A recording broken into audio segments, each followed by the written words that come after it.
Welcome back to the Gruber Morning Show. I'm Pete Gruber. I'm Mark Schaffner. Good morning and welcome to our podcast. I hope you're enjoying the background image today. It was another one of those artificial intelligence rendered images of a studio in a high rise with the cityscape behind it. And this one actually reminds me a lot of Phoenix, Arizona. We get these sunsets all the time. Oh, yeah, I love that sunset there.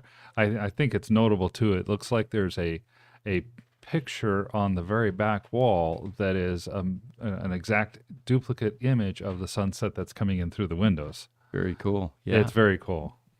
YouTube, Pablo Damon says, Gruber Motors is to EVs what Cellular One was to mobile phones.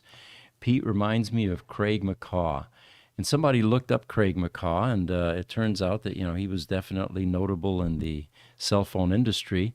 And he's worth $2.2 billion. And I said, well, I've got a couple years to go. He's 2 years older than I am. So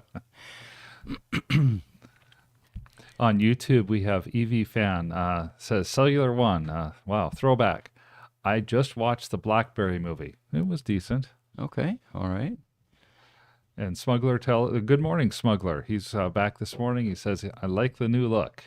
And Smuggler, we're improving the experience for all the platforms. We have Instagram back online with us. We have TikTok now, who is able to see the image behind us. And we're still working on the being able to see the guests. Like TikTok yesterday was unable to see our Zoom guest. And it's improving all the time. TikTok was. They were. Who was not able to see? Instagram was not able to see, but they were able to hear our guests. Got an update on that, actually. Oh, go for it. Yeah, so we are looking at the Yellow Duck software. It looks like they had an update, so we may be able to get back on that for the full view for Instagram pretty soon here. We have to look into all the nuances with it, but that is on the table now. Speaking of Instagram, I do need to go adjust the camera real quick, so excuse me. Okay. So everybody, you're going to see the back of Richard's head for a minute. While he's doing that, we had one follow-up. On Tuesday, we were talking about ghost mode. And Addicted had come to us and asked us if we knew anything about ghost mode, and we had a little bit of conversation back and forth, but we promised that we would research a little bit more about ghost mode. So I did that. And the Ghost module is really what is, rather than Ghost mode. It's a module that plugs into your Model 3 or your Model Y. And it's limited to just those two Teslas? Yes, it appears to be limited to just those two Teslas. Not just that, but it's limited to those two Teslas that have the dual motors. Okay.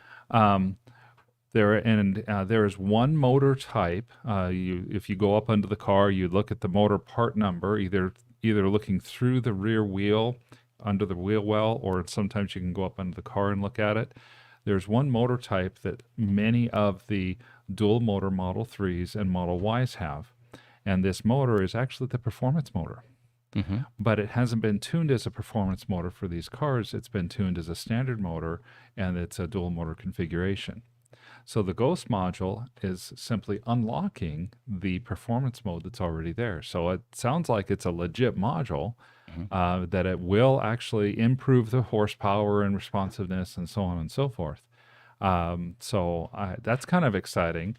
At the same time, my speculation is that Tesla would probably take kind of a dim view on that particular modification, because these motors are in cars that are not designed as performance cars.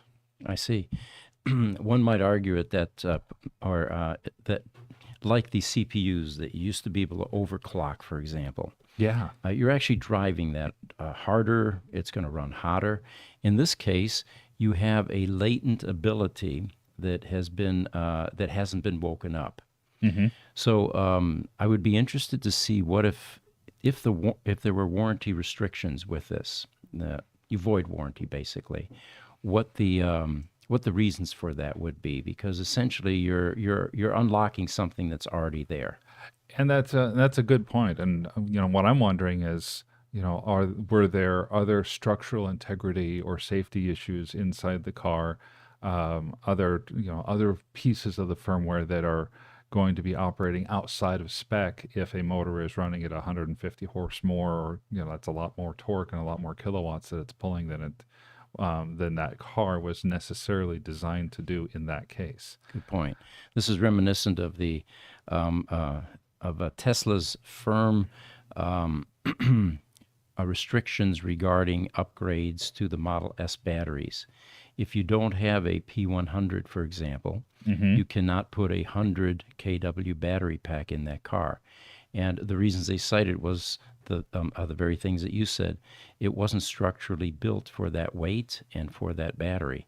Right. There were, when we spoke to them a couple of years ago about this, there were things like airbag timing issues that were different with that larger battery pack, structural issues.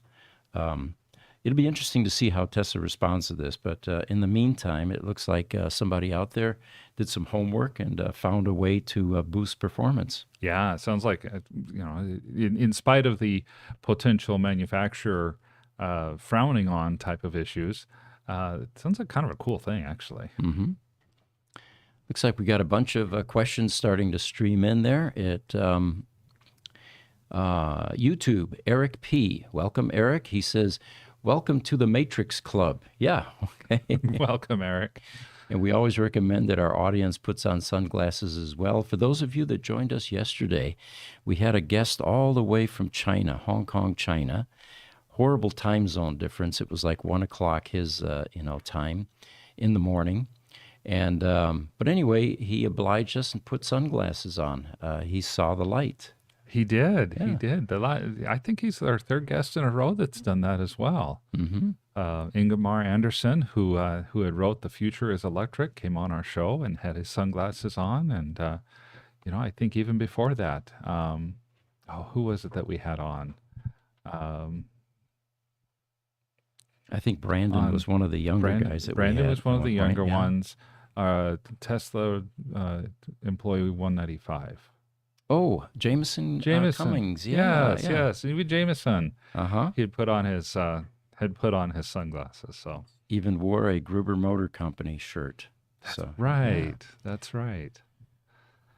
Smuggler also tells us that he popped in Tuesday and saw some of the podcast. Says it's looking great. And Smuggler sent us a couple of little gifts, a rose and a heart as well. Thank you, Smuggler. We really appreciate that. Yeah, welcome back.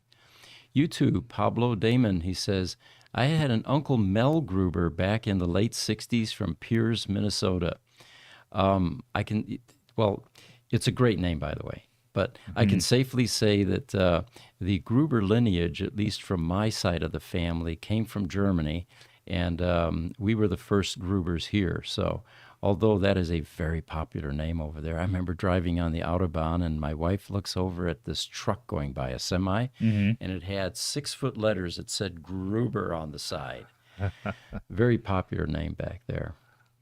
Facebook, Lewis McDonald. Welcome, Lewis. He says, hello from Chester, UK. How are we? We're doing well. Thank you. Doing very well. Trucker Alistair has joined us again this morning. The sunglasses gentlemen are back in the house, he says. Now, I'm wondering, where do you think Trucker's at today? He was in Alabama a couple days ago.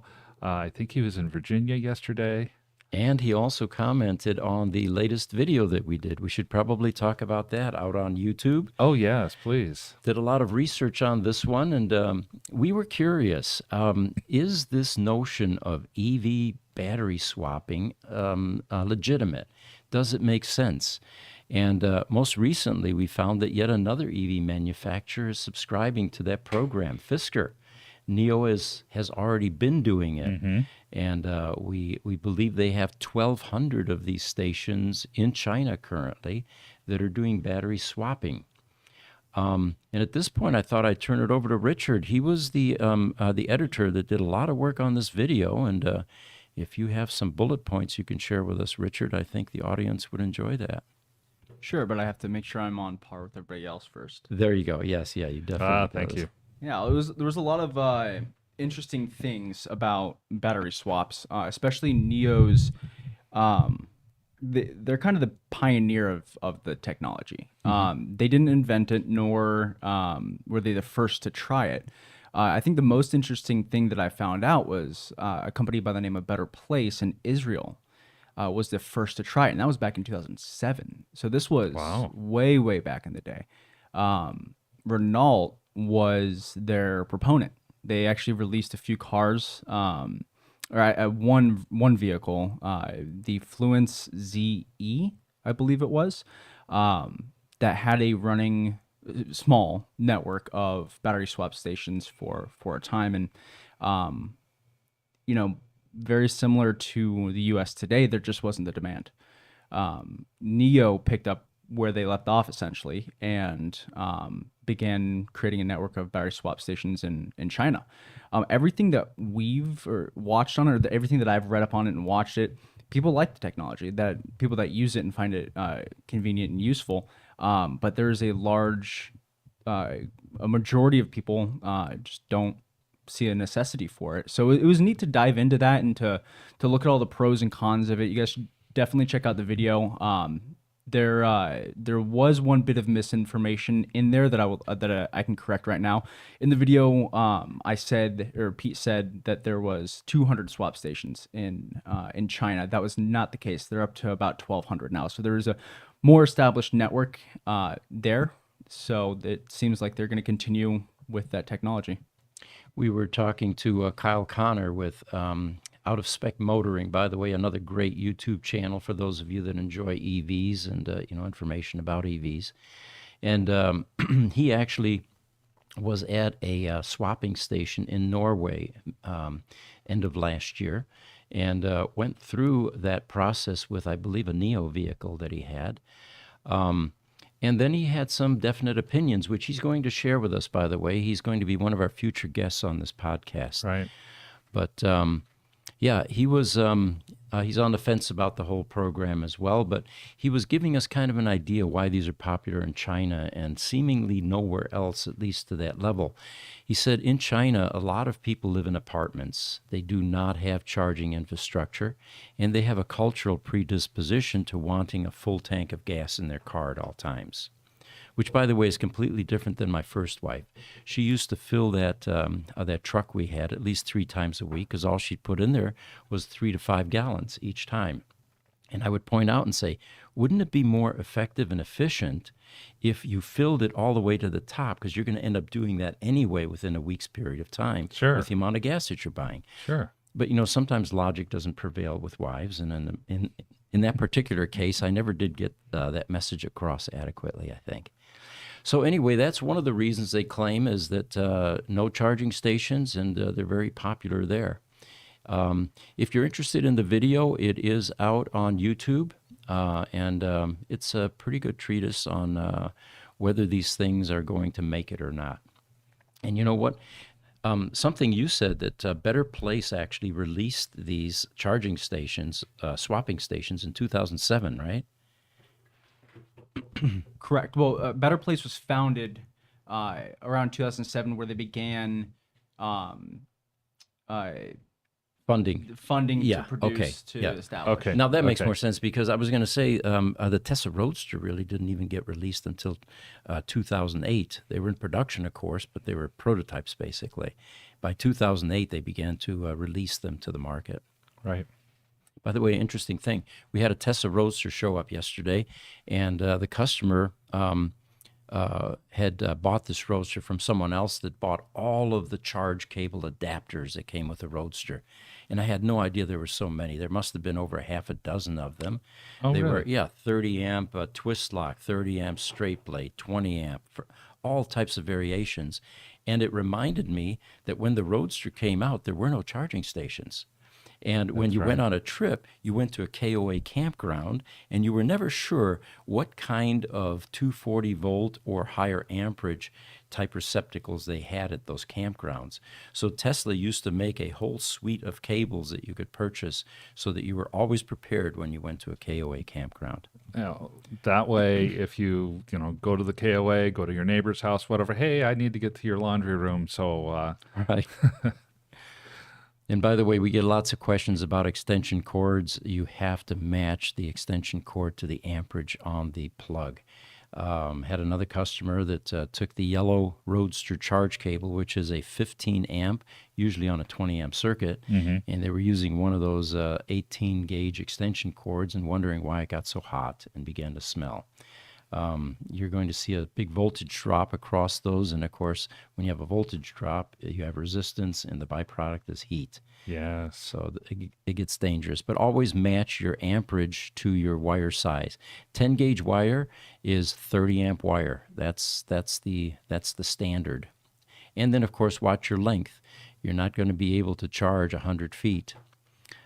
25 feet is the most that they recommend. And the Roadster actually has a sensing circuit that will tell you if it sees an extension cord. It's looking at the voltage drop, basically. I figured that, and those Roadster, the yellow charge cables, don't they have a GFI plug at the end as well for kind of the same reason? They do, and that was for safety reasons. And those also need replacement every 5 years or so.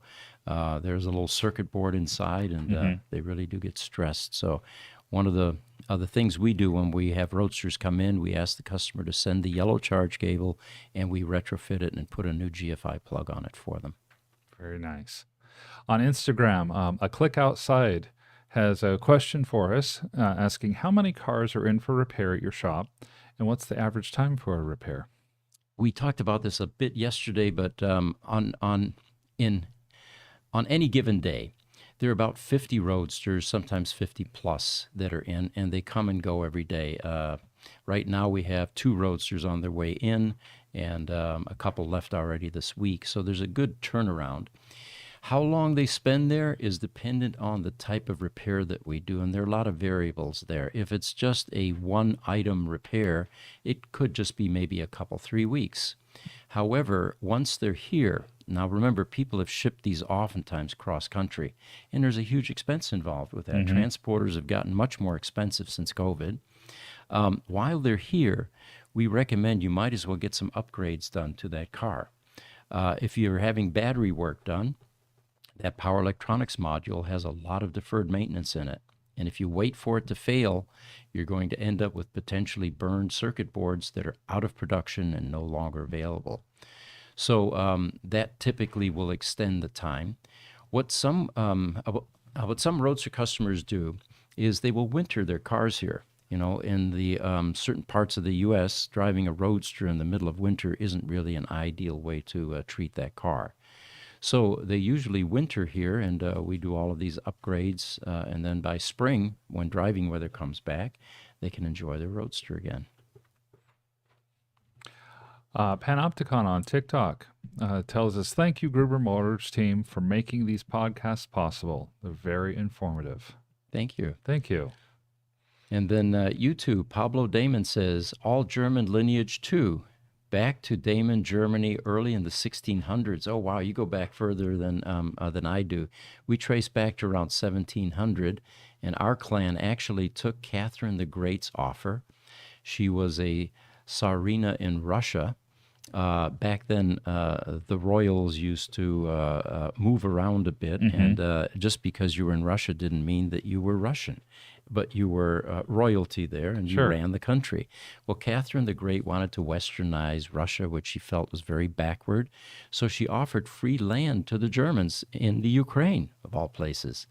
So my folks are around the Zaporozhye region, which now, of course, is under Russian rule again, and the Kherson area, in that area. But what was interesting was, and I digress here, but I'll share this. Yeah. The whole intent was to get westernized, or to westernize Russia by having these cultures integrate into the Russian culture. It turns out that they really kept to themselves. So my mother says a German, everyone spoke German at home, right? Okay. And in the streets, you spoke Ukrainian. And in schools, because it was under Russian rule, the only language they were allowed was Russian. So she ended up being trilingual by the time, she was she had language skills. But so the original plan kind of failed.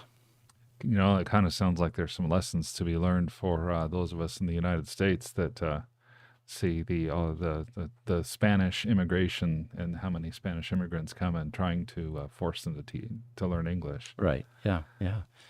You know, we have to respect their culture. We have to respect their preference for language. And if this planet could only learn that, we probably wouldn't have all these problems if you think about it. I think it would help, definitely. Doesn't matter because Google has their universal translator coming out. Well, there you go. AI is going to solve all that. Yeah. It's largely out already, in fact, in that case. Ingemar Anderson has joined us this morning. And good morning, Ingemar. Love your morning shows. It's a great way to start my day. That's right. Ingemar comes to us from Seattle, and we just mentioned him once before. We'll mention again. He was on our show close to a month ago now, and his recently released book, The Future is Electric. Good read, quick read, and definitely recommend. Mm-hmm. And we'd love to hear from you, Ingemar. How is the book selling, as it progresses, and where can people buy it? And we'll give it a plug as we move along. It looks like Niles is back with us from the Danish Genome Institute in Denmark. He says, good morning. Swaps may make sense for trucks, machines, and planes with non-structural batteries that need to get back in service quickly. Used in phones, cameras, and mopeds. You know, Niles, you make a good point there. We have a customer that was talking to us about electrifying a fire truck. And the concerns there were, you have drained your battery, you get back to the firehouse and another fire comes along and you haven't charged enough. What Sure. then? So that's a problem. And somebody else pointed out on our video that the Cybertruck would not be able to take advantage of any battery swapping because it's a structural pack. It's part of the frame. Right. It's part of that exoskeleton Exactly. that the Cybertruck is using. That entire technology is different than what manufacturers do today for cars, because the cars today are endoskeletons. You have a frame that goes front to back, and then everything on the car bolts onto that frame. Mm-hmm. So as I pointed out, to answer that comment on our video was, it probably is indicative of Tesla's direction. I don't think they're going to go back to doing battery swapping. Yeah, I don't think they are either. Now, I've a very off the wall type of question. In nature, exoskeletons belong to like crustaceans, lobsters, crabs, etc. There are a lot of insects that have exoskeletons. So if I'm sitting in a Cybertruck, do I become a lobster tail? That's a good question. Yeah. I don't know. What do you guys think? Do we have an opinion there? Not yet. It's too early in the morning. All right. Yeah, I haven't had my Angie's Lobster yet. Okay. That's one of their favorite lunch places here. We have a lobster fast food joint around the corner here that somehow is able to give you a half a pound of lobster and a drink, even a coffee latte, right? Yes. And fries for $9.99. It's the exact opposite of where this economy is going, with inflation driving prices up. Go ahead. Oh, yeah. Oh, and good lobster, too. Yeah. Don't forget those $4 breakfasts. That too, yeah. That's with right. Massive amounts of bacon. Anyway, one of the advantages of living in Phoenix, you'll find those places once in a while. Yes. Now, Niles has another comment for us as well. A YouTuber, Dr. Know-It-All, I think, landed a Musk interview just by asking him on Twitter. Now, Musk made the condition that it has to happen on Twitter. If he can, then you certainly can. We can at least ask, plus, of course, the Yeah, sunglasses. he's going to have to wear sunglasses, and that may be a deal breaker, Yeah, it might be. Hard to tell. But, it's interesting you mentioned that, because I actually sent an email this morning to Franz and to Elon, and there is renewed interest now in the Roadster 2.0, as they call it, the new Tesla Roadster. And I said to Franz, I said, look, what more fitting place for you to describe and talk to us about this new Roadster than in the place that is servicing and maintaining your first-generation Roadsters? So we'll put you on a podcast, or we'll even buy your plane ticket, and we invite you here to spend a day with us. You'd love it here By with all all of the means. old Roadsters. So we'll see how they respond to that. On YouTube, Fine Power Tools Sales West has a great question for us. How do you safely open a Roadster, Model S, Model 3, etc. motor drive battery, that's the high voltage battery, without damaging the case? You know, Fine Power Tools actually had offered to provide us their version of a tool that they're developing. And we just haven't put closure to that yet, but we are definitely interested. We currently end up fabricating, and fortunately we have a little machine shop over there, Gruber Motor Company, a Bridgeport mill and a lathe and, some big bandsaws and things like that and welding equipment. We end up having to make tools to remove the lid off of these batteries. We're very interested in what kind of advances you have made in those tools, so feel free to reach out to us again. And if it was us that didn't respond, I apologize. Let's do it again, and I'll look for your email. On YouTube, Ariam.jh, I hope I got that right. Well, he tells you how to pronounce it tells later me. on in the comment there. Yes. Yeah, he's watching live. Watching Welcome. live. Welcome. And it says, as it is, Ariam.jh. With an Irish accent. I don't know how to do Irish very well, but thank you for watching. And then he says, "Here I am, JH," with an Irish accent. Yeah, exactly. Well, welcome. Yeah, from another part of the world. Instagram, a click outside. Do the tires and brakes wear out faster on these cars, meaning EVs, I'm assuming? Do you charge flat rate per hour for repairs? Okay, so let's take the first question. My biggest shock when I got my Tesla Roadster was that the rear tires lasted 6,000 miles. Sure. And the fundamental reason was I couldn't keep my foot off of the joy pedal. They don't call it a gas pedal anymore. Accelerator is a more technical term, I guess. But those tires wore out rapidly. And there's another ingredient with electric vehicles, which is wear in the opposite direction because of regenerative braking. So tires, of course, if you drive conservatively, you're probably not going to see what I did, and they'll last more than 6,000 miles. But yes, they do wear out more quickly. You know, I've got a Model S that I drive as well, and I've seen on the Model S that with the non-EV tires that are now coming out, about 30,000 miles is the max. That's it. Okay.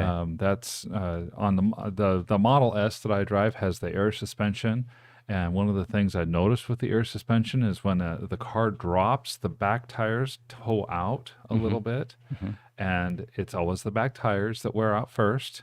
And it's always that inner edge of the back tires. Sure. So now for me, I do a lot of freeway driving to get to and from work. So what's happening is that I'm putting extra stress on the inner edge of those tires. Interesting.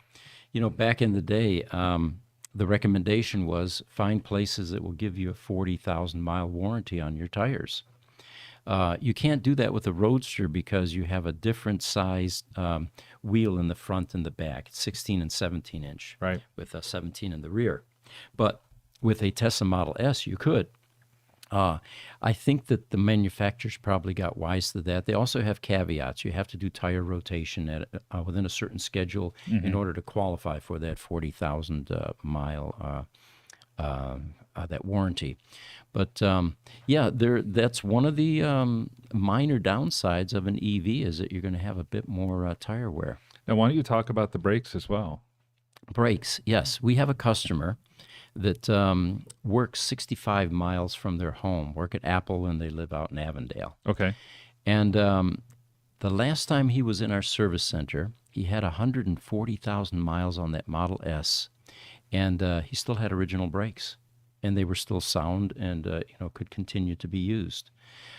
Once you learn to drive an EV that has regenerative braking, your brakes, the life extends almost exponentially because you're no longer using the brakes. In emergencies, quick stop, dog runs out in front of you, whatever, certainly.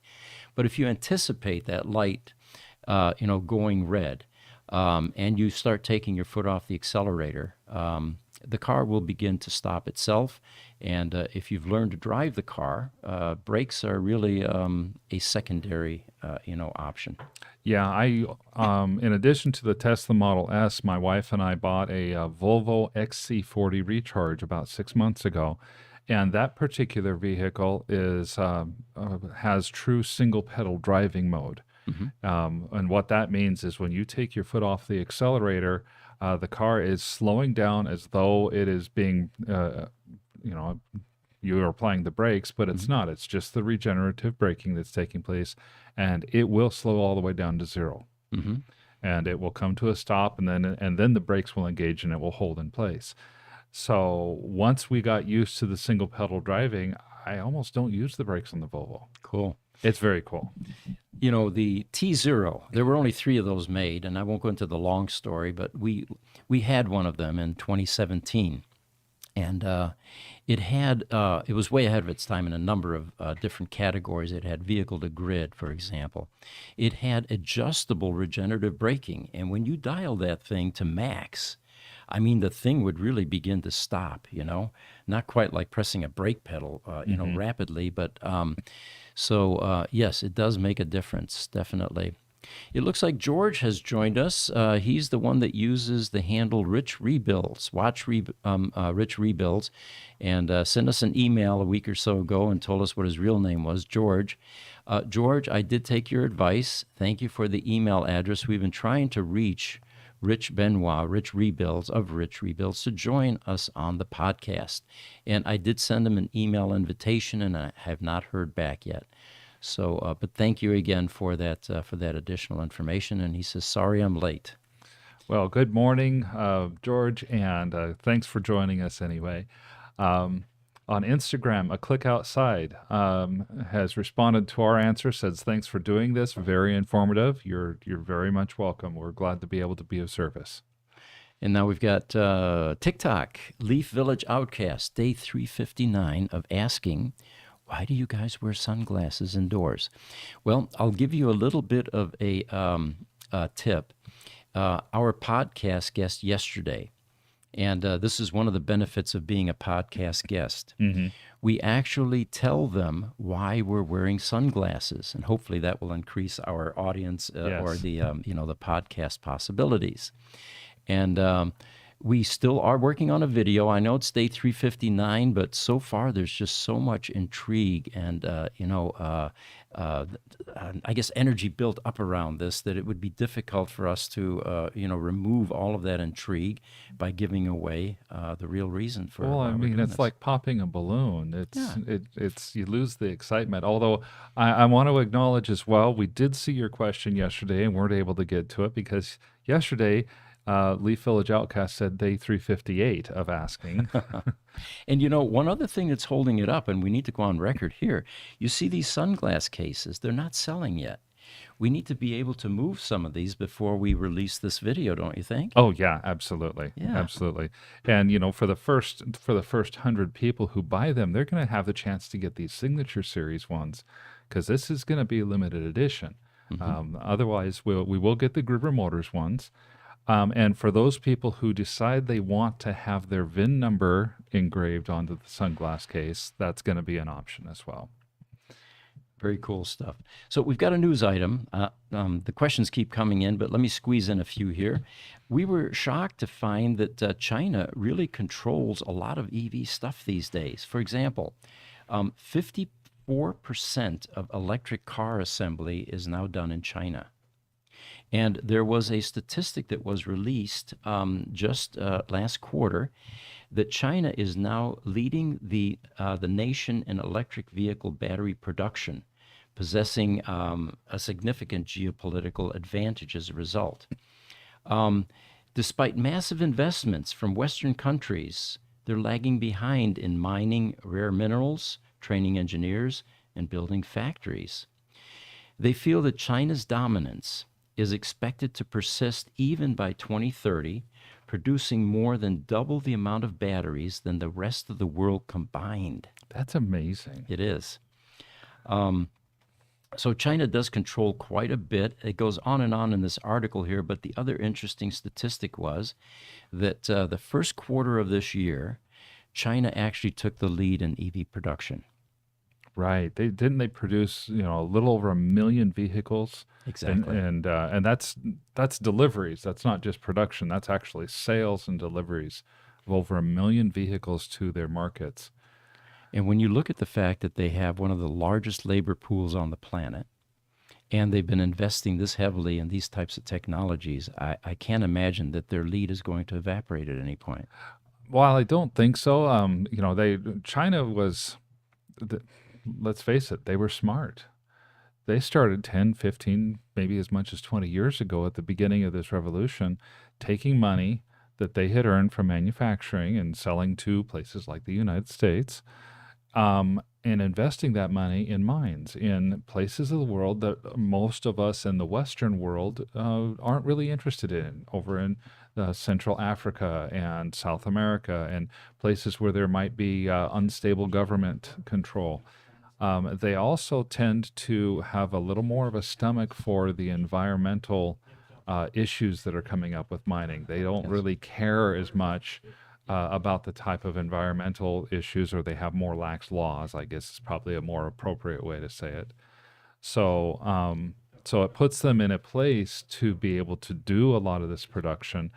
The natural resources are not in China. That was one of the most surprising things that I found out. The vast majority of these resources are in South America and Africa and other places like that, where Chinese government-run companies have purchased land and purchased these facilities in places all over the world. And the mining rights. Yeah. Yeah, and the mining rights and mineral rights as well.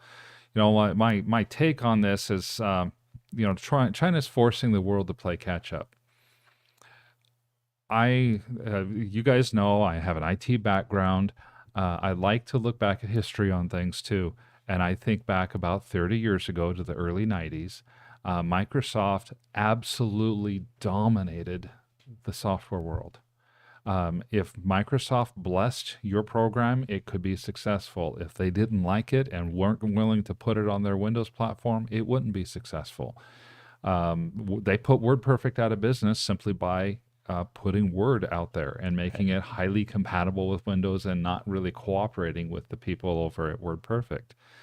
So Google and open source simply changed the picture. Google said, okay, well, if Microsoft doesn't like our us putting out stuff to run on their platform, we're just going to make stuff that runs independent of platform. If you run Unix, no big deal. You can run the same word processor that you're running on Windows, because it's going to run through our browser, and we're going to give away the browser for free.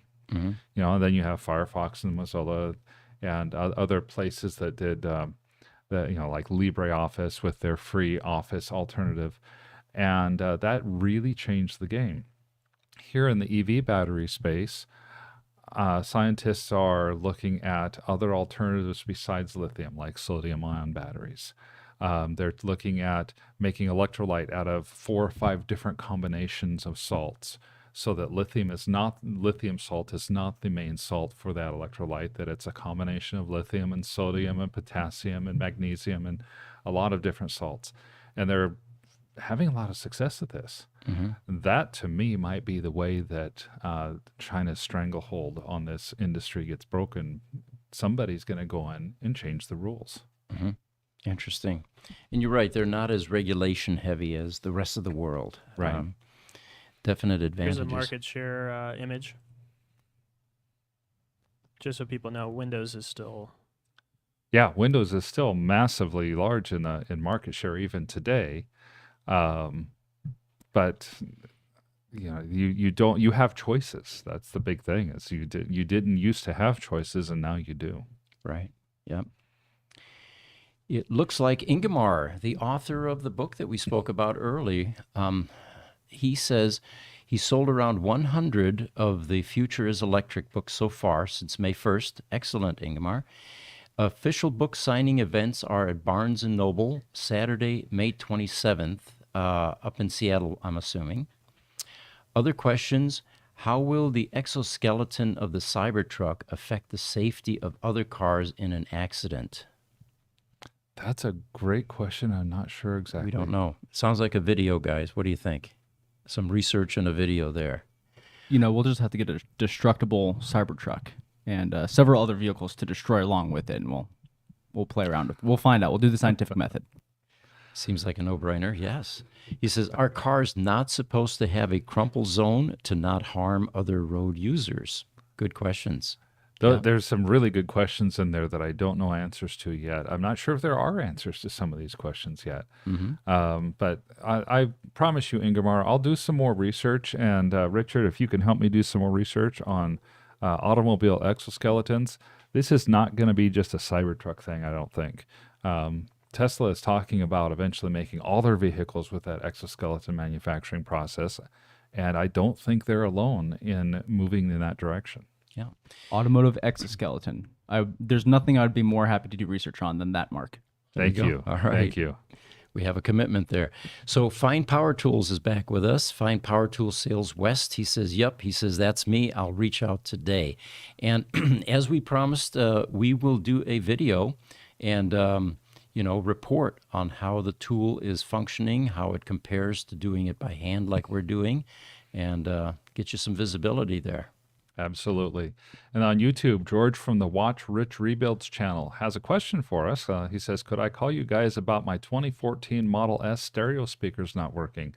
I think it's on the MCU board. It's a basic stereo. There's no amp under the steering column, nothing like that. So, yeah, I'd say at least give us a call and see what we can do to potentially help you guys. Sure. Okay. He says, and regarding getting Rich to respond to us, he says, I'll text Rich now about getting back to you. Thank you, George. Appreciate it. As we did with Sandy Munro, when you get two companies that are virtually in the same space, collaborating and exchanging ideas for an audience like this, you've got a lot of magic and synergy. And what Rich Rebuilds has been doing is one of the pioneers with the Dolores Model S that was flood damaged. He inspired a lot of us out here to take that direction. And we have a lot to talk about. I think it'll be fun. It'll be well worth watching that episode. I think it will be as well. Niles from the Bion Danish Genome Institute has a question for us. Richard, this is going to be another research question, I think. Did you look into the feasibility of the capacitor battery cache idea? It's an obvious thought, but since no one does it, there must be a good reason not to. Yeah, we did not yet. We have not yet. Even in the critical power space with UPSs, the power modules that run these UPSs will have a bank of capacitors on them. UPSs will have their banks of capacitors a lot of time if they're not modular but more component UPSs. So we have some background that we can look up and find out more about why there is not more capacitance or capacitor in automobiles. Mm-hmm. Facebook, Mike Arnio asks, Cybertruck versus Aptera, ? They're distinctly different vehicles. First of all, let's point that out. One is addressing the pickup truck market where you can haul things around, and it just has a completely different look and feel than what trucks are what we're used to. The other day we were kind of joking, you've got the Dodge Ram, you've got the Toyota Tundra, and what were some of the other real manly names for pickup trucks? Well, the GMC Sierra, the Chevy Silverado, very westernized, yes. And then we have a Cybertruck, and it just didn't quite fit into the same genre. I'm going to go to Home Depot and pick up some lumber in my Cybertruck, but anyway, we're going to do a whole skit on that one of these days, right, guys? I think we're going to have fun with that. Sure are. I'll wait till I get my canoe so I can pull up next to you in your Cybertruck. That'll be even better, yeah. So Cybertruck versus Aptera. Aptera's claim to fame is it's a three-wheeler. It's registered as a motorcycle. And it is a solar car, which is a very exciting new direction for transportation. Now we're talking about dropping eventually the 1,000-pound battery pack that you're hauling around with you to get anywhere. Gas tanks don't weigh anywhere, or they don't weigh anywhere near that. You know, probably have 100, 200 pounds in a full gas Yeah, tank. at most. Yeah, but still, hauling stuff around doesn't make much sense if you can have photovoltaics give you energy while you're driving. So we're pretty excited about that whole concept. And, for now, Apteras do have batteries in them for storage because you're only good for 40 miles on that photovoltaic system that skirts the outside of the vehicle.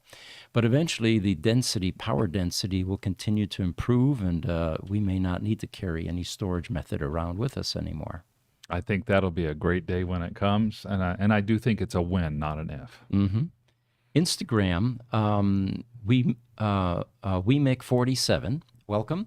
He says, "Can I get a job with your company?" You know, anybody that wants to apply for Gruber Motor Company, it is ev@gruber.com. Feel free to send us your resume.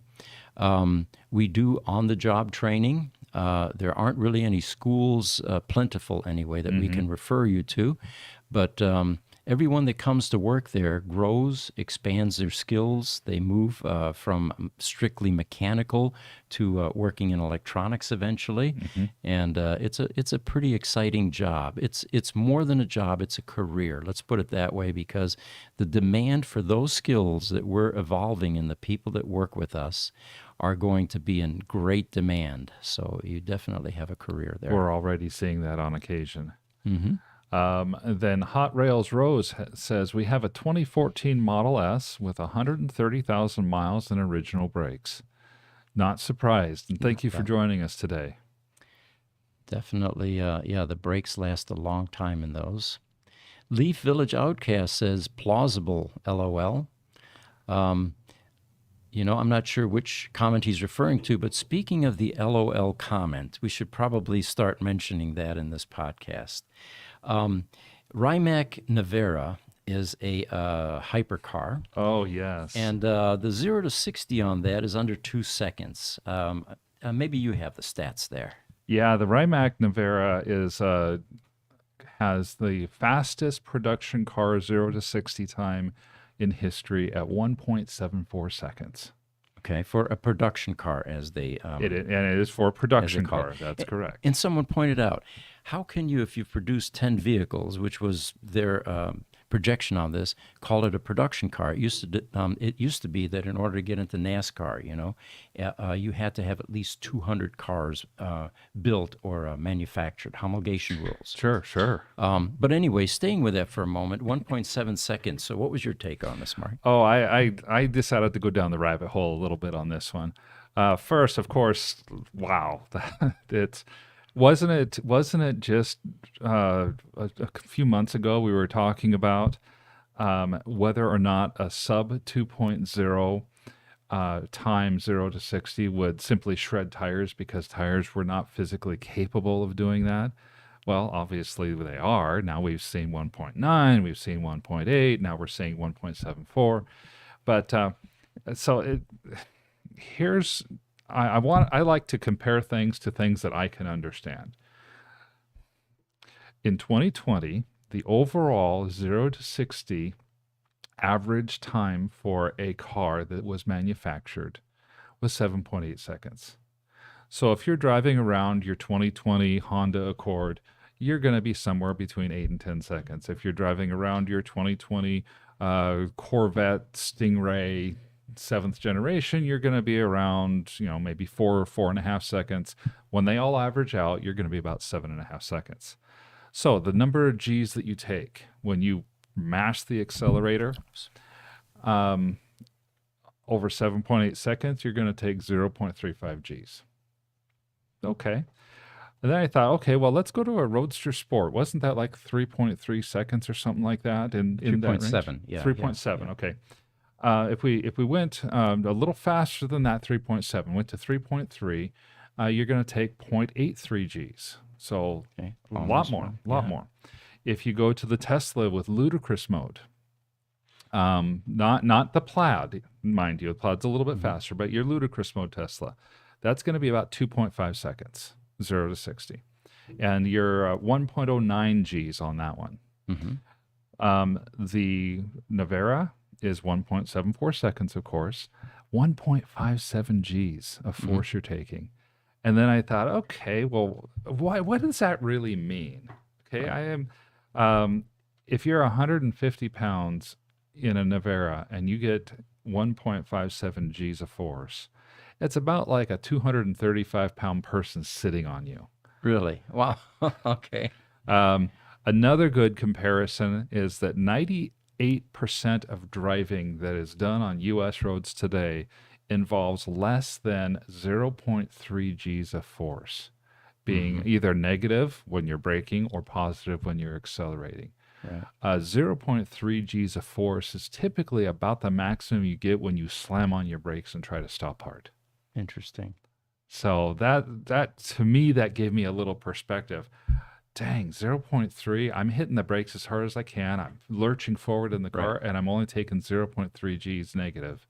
Here, or I'm slamming on the accelerator, and I'm taking, for me, because I have an EV, I'm taking less than 1 G of force. And for me, I'm bigger than 150 pounds, so it would be way more than 235 pounds of force sitting on my chest. Amazing. And it's amazing also how rapidly things are changing. I remember going to the quarter mile strips, and if you actually were able to achieve a drag race car that was under 11 seconds, they would send you home if you didn't have a roll cage, and you were banned until you got one. Yeah, right? okay, yeah. Now you have these family sedans. You're not going to put a roll cage into a P90D Ludicrous or into a Plaid Model S. It's a grocery getter 4-door sedan, right? And I mean, these cars are under 10 seconds. Now this Rimac Nevera, the quarter mile was just over 8 seconds. So, I mean, we're getting into top fuel dragster territory eventually here if this keeps up. Now, the other thing that we had mentioned, what about safety issues? Fighter jets, for example, there are very strict rules regarding how many Gs we can subject people to because you get into blackout mode. In my case, when I was taking my P90D Ludicrous on a Sunday morning and opening it up on a nice stretch by my house there, I would get queasy before I went and got donuts and coffee. My stomach was empty, and from what you're saying, that was just over 1 G maybe. Right? Yeah. You're only taking about 1 G of force. Yeah. So what's going to happen as these G forces continue to increase? I think we're going to run into safety issues. I do too, actually. Very, very much do too. And then the other thing we talked about, we've got freeway on-ramps like they do everywhere in the U.S., and they're usually concrete walls on both sides, to prevent the noise from migrating into the neighborhoods.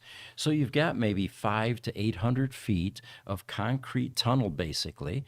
You get one of these supercars that can get up to 60 miles an hour before you even get past the tunnel. Then what? You start hitting traffic and you're not prepared for that. Maybe you're going too fast. So, I mean, the whole thing is a lot of fun. I'm enjoying it, but there are a lot of unanswered questions, it seems like. Those people who like to drive crazy can really go crazy.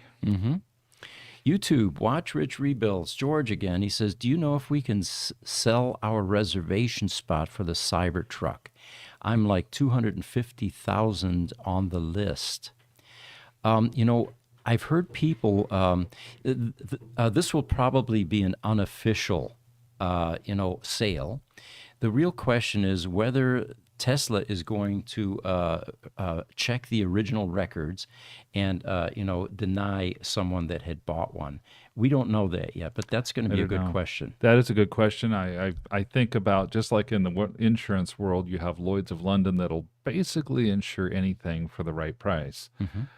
I think this definitely could become an open market where people will sell their reservation spot for the right price. If there's a willing seller, there's a willing buyer. That's what Craigslist is all about. Yeah, it's kind of like scalping tickets, outside the stadium. Yeah, absolutely. So they may not like it. I can't imagine that it won't happen, at least some.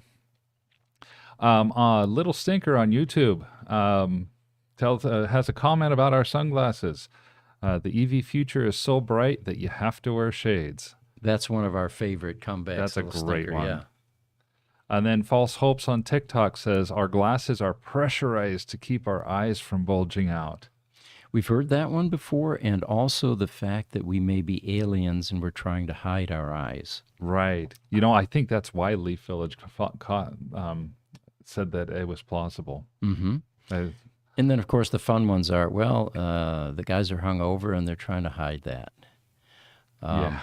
Yeah, we haven't had that, although we've had people say that we try to catch a nap while we're on the podcast as well. Mm-hmm. Which I actually did admit that I did do during the Tesla, the shareholders meeting. Oh, that months investor ago. day. Yeah. That's right. That's right. That was a rough one. That was almost 3 hours sitting here just watching a screen. Hot Rails Rose on TikTok says, I read today where the new Roadster has been pushed back to 2024. We have a little bit of news on that, don't we? Well, the news that I have, let me see if I can find that here, Mark. Because I know that there is talk about it going back to 2024, and possibly even later than 2024. Not a guarantee, but definitely possible. That was one of the reasons that we invited Franz von Holzhausen into our podcast so that we could get a little bit more information. I don't have the information here, but the exciting part about this long delay is that the car continues to improve the more it gets delayed. Mm-hmm. In fact, Franz pointed out, and I'm paraphrasing here, that this delay has forced them to look at a number of different improvements that could be made to the car. And not just the SpaceX thruster, which, by the way, they are claiming will be the Rimac Nevera beater. And that was part of this cheeky comment that apparently Elon made on Twitter when he saw the comment from Rimac that, they have the fastest production car. And his response to that was LOL. Right. But so sometimes waiting for something doesn't have a huge downside, especially if they're able to continue to improve it. And they have to improve it because since it was announced, so many additional cars are now coming out that are in that range, in that performance category. Oh yeah, well that's the one that was announced at sub 2 second, and people all over the internet were talking about, oh, that's not possible because it's going to just shred the tires. Right. And now, not only does it not shred the tires, we found that out definitively. I do remember reading about it though, and Elon saying it's not a hard commitment. It's just his hope, but they do have an engineering team still working on the Roadster. One of the comments that he had made in the article that I read reminds me of something that he had talked to you about several years ago, when you were talking to Elon about doing stuff for the first generation Roadster. And he basically said, look, we like the car, but it just doesn't really move the needle. Yeah, it was a bad time for him at that time because the Model 3 was not yet released. Right. And they were in production hell, as he terms it.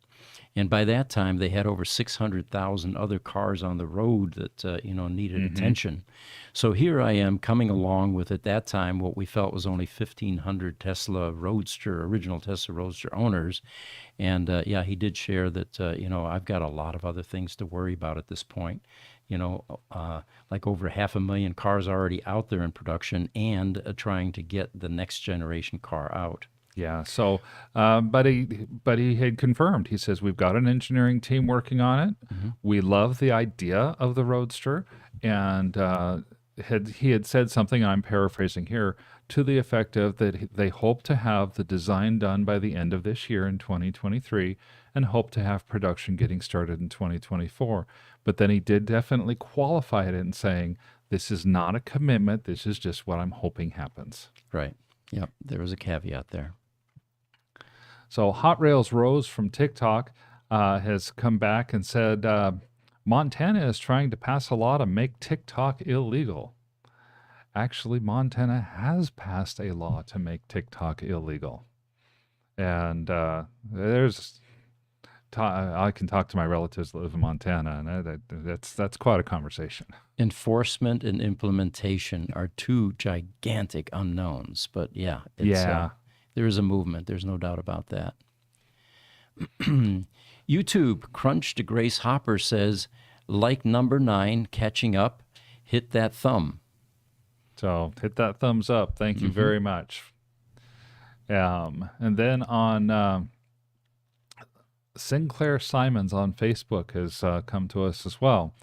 It says, I'm more than sure that the crumple zone, so he's talking about the Cybertruck and the exoskeleton, is built into a car so that it absorbs some of the energy, slows down the decelerating of the occupants in the car, and gives the seat belts and airbags time to work.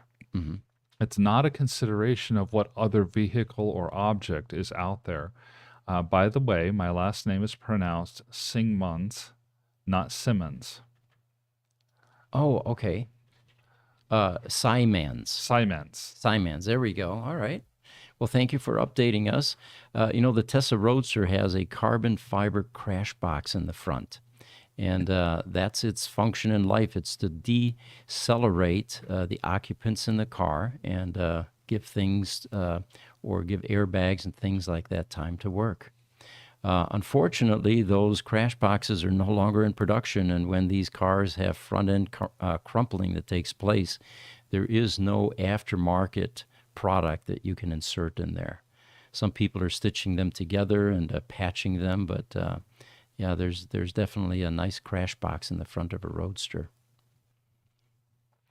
On YouTube, Alex comes to us and says, in the future, do you see people being able to hack into their own Tesla cars legally? For instance, maybe install other games or any kind of homebrew software. I could see that kind of like open source or for certain sections of the MCU. Now, as our guest yesterday mentioned, he was actually instrumental, he and a team, in making an open vehicle management system for the Tesla Roadster, and they tapped directly into the vehicle management system CAN bus. And there are 3 CAN buses that he mentioned. He said, we stay out of the power electronics module CAN bus because that has a lot of driving type controls. And you certainly wouldn't want a hack to go awry and affect your, speed, ability, braking, any of those things. Right. Any drive issues. It will probably be very restricted, but I could see where it would be to a manufacturer's advantage to do some open source for controls like that in the car, especially things like audio, for example. Right. I could as well because, the Tesla's cars are built on the Linux operating system, like virtually all makes and models of cars that are manufactured today. And Linux is itself an open source platform. Right. So I could definitely see something like that in the future. Just a side note, the other business that we're in, the critical power business, uninterruptible power systems, they also run on Linux. They're also open source. I didn't know that. I didn't realize that. The firmware. Ryan on YouTube has a comment for Niles from the Bion Danish Genome Institute. He says, batteries already have all the power and energy capabilities needed for normal EVs. Adding capacitors would be redundant and just unnecessarily add complexity and cost. My take on that one, Pete, is we continue to talk about batteries are not forever for these cars. Right. But some sort of alternative storage for a car to maybe get out of a garage or something like that is definitely going to be necessary even once we have the solar. There's going to need to be some sort of energy storage. Night driving is another one. So capacitors could serve that function very well. Mm-hmm. Short-term storage like that, certainly. Yeah, any kind of a short-term storage where a lot of energy is needed fairly quickly. So I still think that that's something that we want to research a little bit more. So we're definitely going to look at it. Mm-hmm. We've got a picture, guys, of that Lotus car. Well, talking about Lotus, they made wonderful sports cars for many, many decades. Mm-hmm. They have a very unique design. They're very light. That's one of their claims to fame, and a fairly mature sports car design, which is what the Tesla Roadster was designed uses, which was the Lotus Elise. The They have not really built a lot of new cars recently, except for the Evija. And those of you that are familiar with that, it has holes on the side. It's 100% EV, and it's like that Rimac. It's a $2.2 million car. It's not going to be just the average grocery getter type car. But apparently, they have now introduced a Type 134 small SUV. It's an entry model, and it follows their Type 133 Saloons launch. This is 100% EV. They project that this car will eventually represent 50% of Lotus annual sales by 2028 to approximately 75,000 units per year in production. Now, Lotus was bought out by Geely. Geely, I believe, is an Australian company. They also own Candy in China. We were going to research that. Yeah, I did do some research on it. Geely or Geely, however you pronounce it, is Chinese. Oh, they are Chinese? There, yep. Oh, okay. Okay. So it turns out that they are currently funding Lotus. The vehicle is under 5 meters long. It's comparable to the Polestar 4, and it's a contender for the upcoming Porsche Macan EV, sharing technology with the Lotus Eletre and Type 133. Have you ever noticed how all Lotus cars start with an E? That's probably another good research project. Why? We want to know why, But every Lotus starts with an E, and I think I used to know this story, and it was kind of interesting, but we'll talk about it in future podcasts and update you guys. So this Type 134 vehicle that you see up here apparently prioritizes aerodynamics for range and performance in a sleek, coupe-like roofline. This is the sales portion of the pitch here. It will be a significant part of Lotus's sales growth strategy and remain true to the company's core philosophy, as they say, of performance and driving dynamics. So it will retain the handling that you're used to in a Lotus, and it's not just an electrified SUV with a Lotus badge, but engineered from the start to feel and drive like a Lotus. So it should be a cool car when it comes out. I definitely think it will be. I believe their quote unquote entry level price is still not what most people would think of as entry level. I think it's going to be up around the 100,000 range or a little bit higher than that. But that's a beautiful car. Just a gorgeous car. I do think it's probably going to be end up being more of a Model X or maybe a high-end Model Y competitor if you want to compare it to what its competition in Tesla will be. Mm-hmm. I'm very excited to see what it looks like when it comes out. On YouTube, Alex, actually Trucker Alistair, we've just gone through Alex's YouTube comment. Trucker Alistair says that talking about the theories behind the sunglasses, it's just all flat earth thinking. Cool. Yeah, that's one way to put it.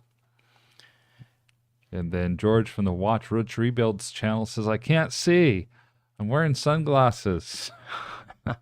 Okay, guys, and just so you know, we're at an hour and 13 minutes. Okay. I've run out of news items here.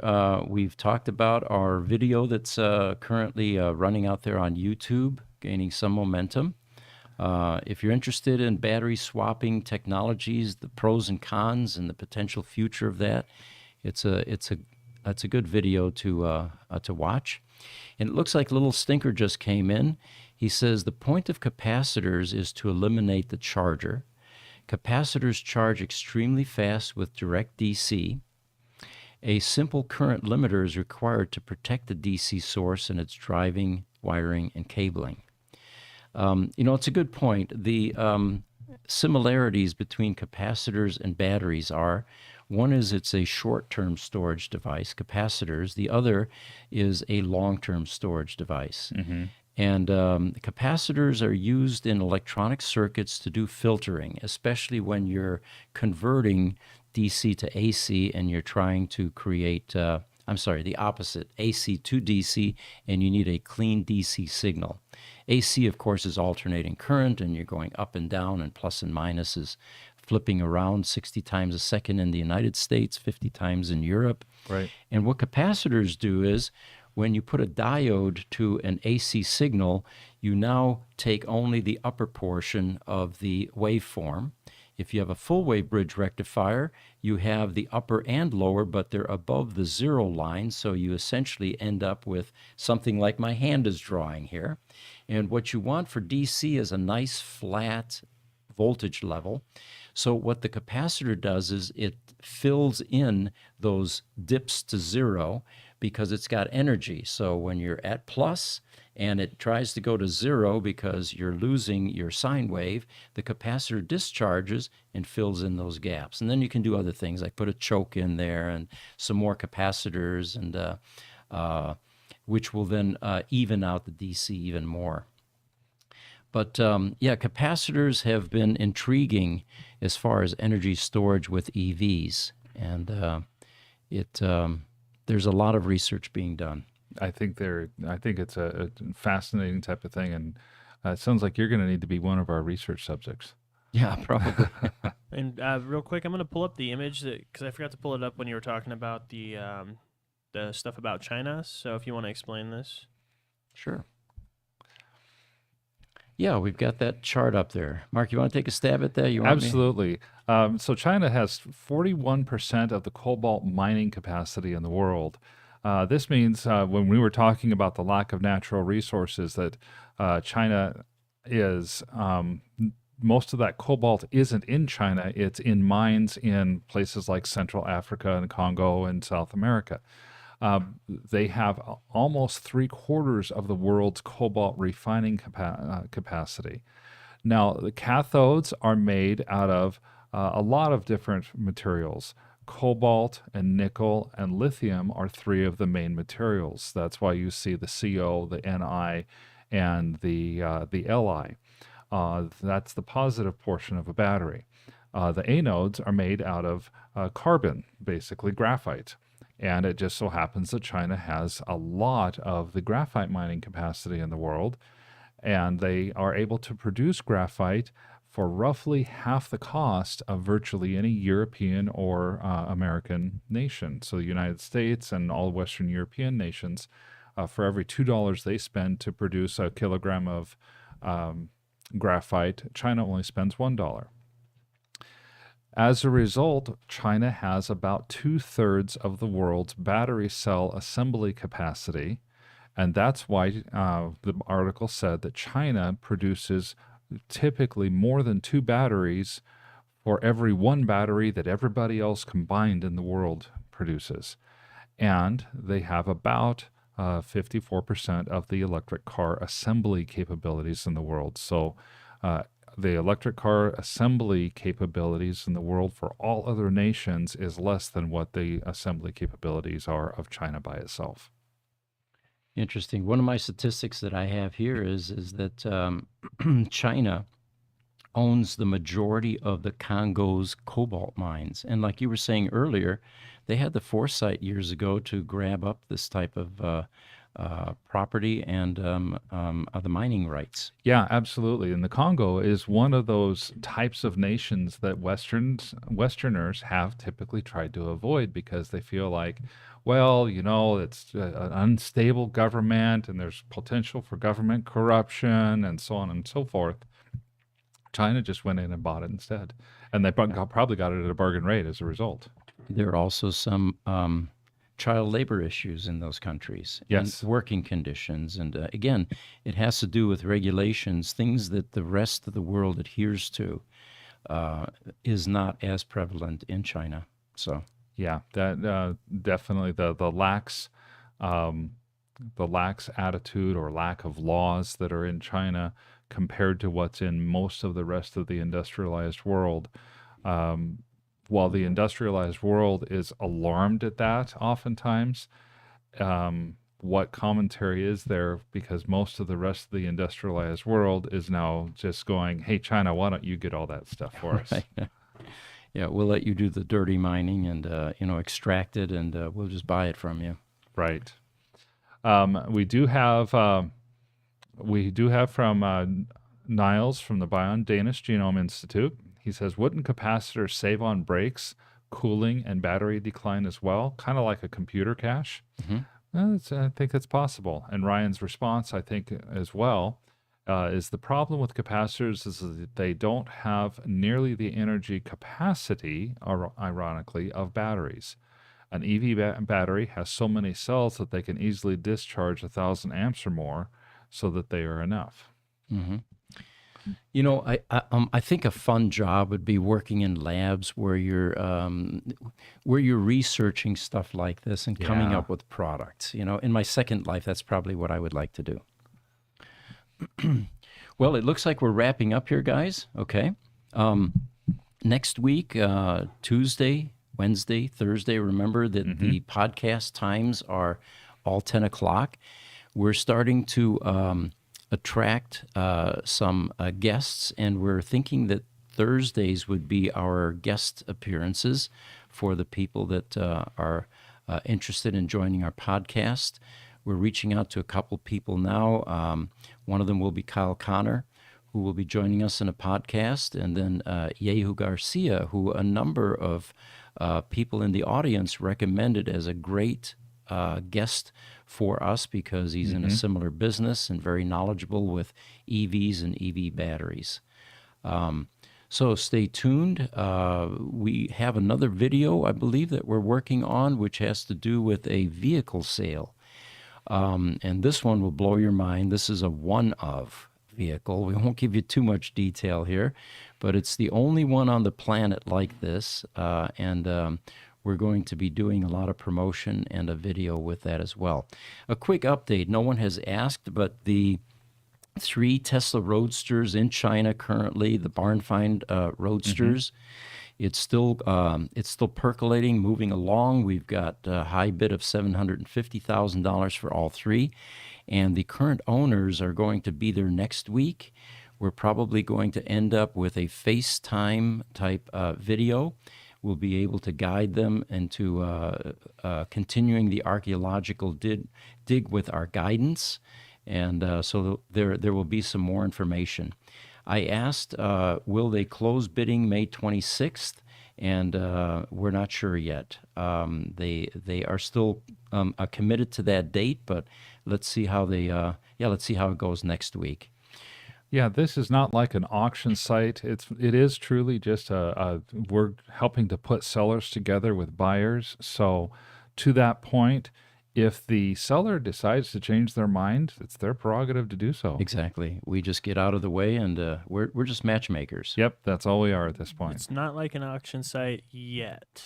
Okay, Yes. by the way, our social media team is continuing to improve the experience. We are even looking into providing a subcontractor network of photographers around the country. Oftentimes, these things sell because someone has taken exquisite pictures.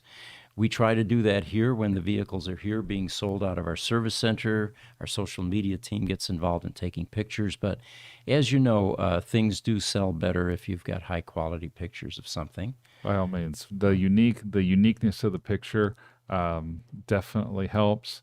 Obviously, the uniqueness of a picture taken in a sea container for a car that's been abandoned for 13 years, that's definitely pretty unique. It is.